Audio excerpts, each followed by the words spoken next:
Ang palay. Ang palay is life. Iyong titigan, pagmasdan mong mabuti. Kung paanong ang simpleng butil ay inihasik sa isang matabang lupa at kung paano ito lumago at namunga. Hindi lang tigsa 10, 20, 50, daan-daan, kundi libo-libo at milyong-milyong butil pa ang iyong makikita. Sadyang hindi biro ang paghahasik ng palay. Lalo na po katulad itong katihan. Sa katihan, hindi kagaya ng sa tubigan, ipupunla pa. Ito ay magbubungkol ka lang sa lupa at ilalagay mo ang mga butil. Kailangan ay tama lang ang dami. Kapag inulan agad ang iyong hasik, 4 to 7 days ay tutubo na ang palay. Minsan, kapag sumibol na ang palay, ay sumasabay din ang pagsibol ng mga damo. Kailangan ay gamasin agad natin ang mga damo na sisibol. Dahil kung hindi, alam naman natin na ang damo ay makakaagaw pa ng mga sustansya na dapat ay sa palay na mapupunta.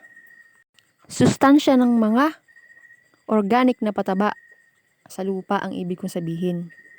Kailangan ay alagaan natin ang ating mga palay na walang damo para ito ay lumaki na malusog at syempre kapag malusog ito ay mamumunga ng napakarami.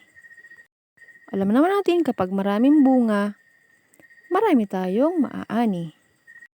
Dito po sa aming lugar, lalo na dito po sa aming bukid, ay usong-uso pa po ang ganitong pamamaraan ng pagtatanim.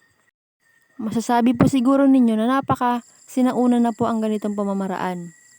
Opo, sinauna man po. Pero alam niyo po ba na ang pagtatanim dito sa aming bukid ay nakakatuwa po dahil kahit na po walang mga inilalagay na mga kung ano-anong abono, ay tataba pa po ng aming mga pananim dito. Karamihan din po dito sa amin na mga nagtatanim ng ganito ay halos may mga edad na. Libangan na po nila ito. Exercise din po nila ito.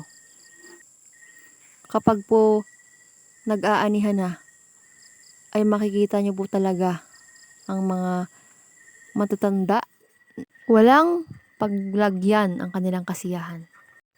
Hindi naman po ibig sabihin na yung mga nakakatanda ang may gusto na magtanim, ay sila na lang po ang mag-aasikaso.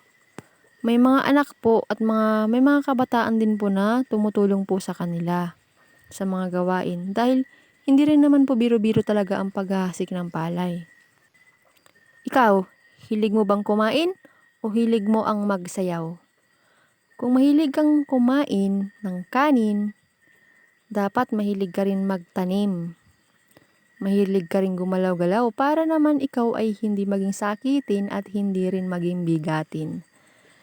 Joke-joke lang po. Peace be with you po.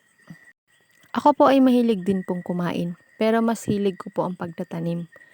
Ewan ko po ba sa sarili ko, pero mas gusto ko po na ako po ay laging nakabilad sa ilalim ng sikat ng araw at lagi po napapawisan kaysa po maghapon po akong nakaupo at halos walang ginagawa. Mas gusto ko po talaga sa bukid, bukod sa presko na po, ay marami pa pong pagkain dito. Kahit na po walang kuryente dito, ay talaga pong mabubuhay ka po ng preskong presko.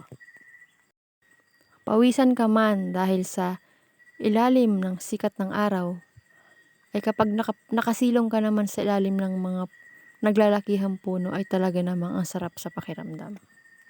Ito nga po pala mga ka-adventure ang papa ko.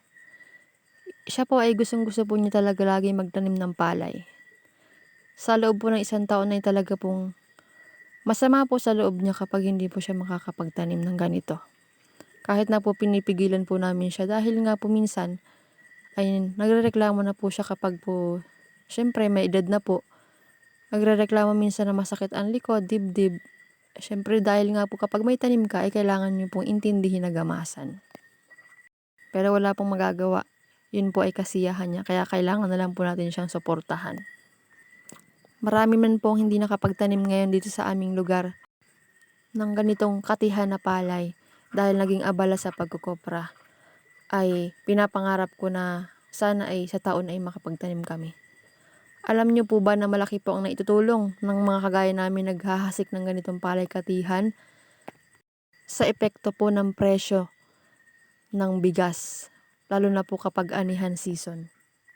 Kapag marami po ang nagtanim at naghasik ng palay, asahan niyo po, kapag po walang mga masamang panahon na dumaan at marami pong naani ang mga tao, asahan niyo po, bababa po ang presyo ng bigas. Sana sa mga kabataan ngayon ay alamin natin ang pagtatanim ng palay. Huwag tayong maging tamad. Sobrang mahal na ng kilo ng bigas. At dapat din ay mahalaga rin nating ipaalam sa mga bata na huwag sayangin ang bawat butil ng kanin na ating kinakain. Dahil hindi biro ang hirap bago mapapunta sa ating hapagkainan ang kanin na ating kinakain.